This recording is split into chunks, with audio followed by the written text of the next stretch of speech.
I'm going to ask you guys, when you look at these people, imagine them as 4, 5, 6-year-old children. If they are your children, what are some of the things that you teach them as parents, or that you would hope to teach children?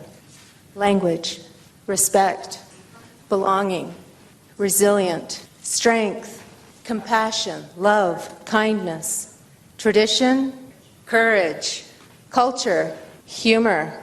Humor is a huge one. Without humor, we couldn't be resilient. Independence and dependence. I'm still learning both.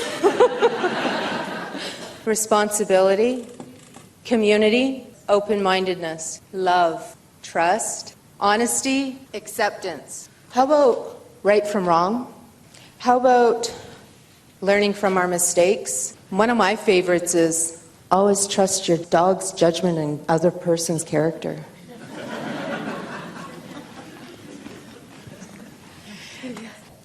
And that is going around the hearth of the fire. The hearth of the fire is the center or the heart of the community. It is closest to the fire because that's where it's kept safe. That's where it builds. That's where it grows. Around that, we have our children. I'll have you here. One can go there, and one right here. And we keep them there because that's where we want our children to be safe. Who carries these children for 9 months? Mothers. I think we have 4 volunteers for moms. They'll stand directly behind each of the children. What do mothers provide to these children aside from everything else we just said? Protection, safety, moral guidance, comfort. And the biggest one is showing these children love, teaching them that it's okay to cry, teaching them what a warm embrace feels like. They carry the child for 9 months in their womb, loving, nurturing, feeding. It is a love no one will understand until they get there. These moms learn a lot of those values from where? Mothers, as well as grandparents. You know, the grandfathers play a huge role. Where's my grandparents? Just the grandparents. All of that wisdom is encapsulated in the knowledge of these grandparents. In a traditional sense, these children were being raised by their grandparents. That knowledge was being passed down at a communal level. They taught the children how to love, to nurture, an unconditional way of being in life. That's that strength in an Indigenous community. And I'm pretty confident that's the same for many households out here. They live communally. Especially now since housing's so expensive, right? They have a huge role in this. We have one more faction here, and it's the fathers. Let's just do a circle around this circle. What's the father's role in all this? Protection, love, support, providing, teaching, respect, active listening, playing. You can see just by this how intricate each level is in a family situation. Fathers are a huge role in this. Without them, what's the center going to look like? I have one more volunteer right here. She represents colonialism. Everything within this circle is not good enough for her. She's going to fix it. She knows what's best. And she's not going to ask anybody for their opinion on if it's going to work. And she's going to come right into the center and take the entire center out, follow her to the side, way over in the corner, and take it away. What's your guys' role now?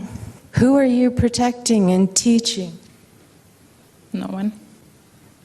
Who are you loving? No one. Did anyone ask you if they could take your child? No. What's the elder's role here? I don't have one anymore. Who are you passing your traditions and culture down? I don't know anymore. Fathers, the outer strength of the circle. What's your role now? I don't know. How does it make you feel? Not very good. What do you think happens when you feel empty inside? What do you turn to? I'm not sure. Are you valued anymore? No. Does your opinion count? No. How do you protect your family when there's nothing left to protect? I don't know.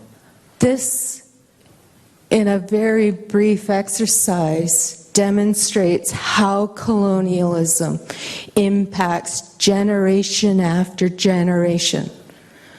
When you take away the center, there is no more foundation. There is no more loving. You have taken children way off to the corner here. You're teaching them English because their language is demonized.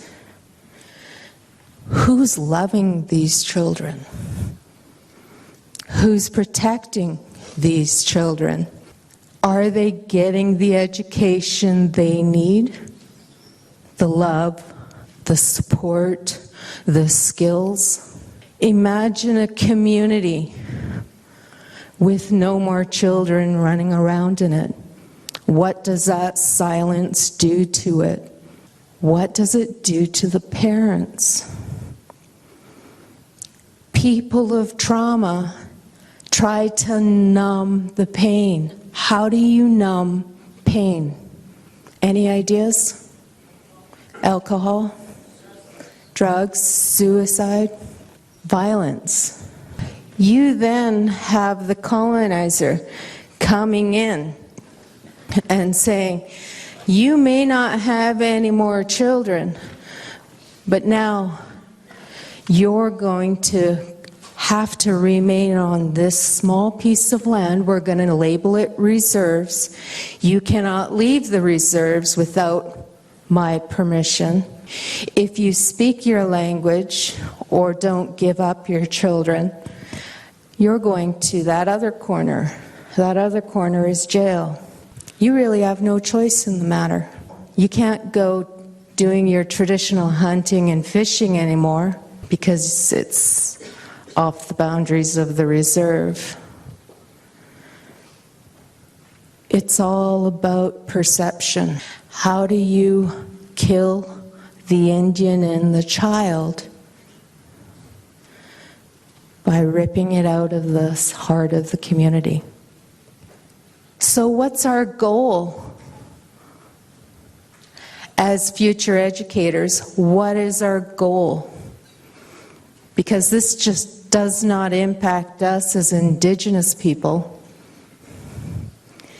What is your role going to be? What I'd like you to do is check yourself. What are my perceptions? What are my beliefs? Are those beliefs mine? Where did they come from? Do I have room to change?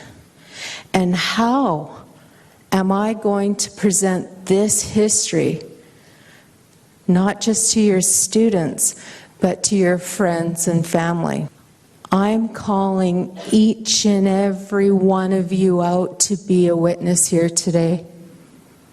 It is your job to retell the truth. You may not believe the truth, but it's our truth, my parents' truth, my grandparents' truth, as well as yours. It's about breaking down stereotypes, understanding why they were built up, why are we afraid of them, and bringing back the center of our circle, building up our community, making sure our children are strong. Doesn't matter their gender, race, making sure they are the future leaders of this country. So we don't even have to go back to this. Thank you to the volunteers.